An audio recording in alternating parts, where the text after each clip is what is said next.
Hi everyone, welcome back to another video from Wake&Tech. Today I'm going to be guiding you through how to change language in your CapCut mobile application. To change your app language on CapCut, first of all, open up CapCut application on your mobile device and make sure that you're logged into your account. After logging in, go to the Me button at the bottom right hand corner. Inside the Me menu, go to the top right section and tap on the Gear button. Now this will open up the settings menu where you need to tap on App Language. There you will be able to see a list of languages available. Choose the language you want from the list and tap on Done at the top right. This will then change the app language right away. And that's it.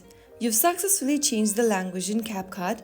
If this video helped you, don't forget to like, subscribe and tap the bell icon for more easy tutorials. Thanks for watching and I'll see you in the next video.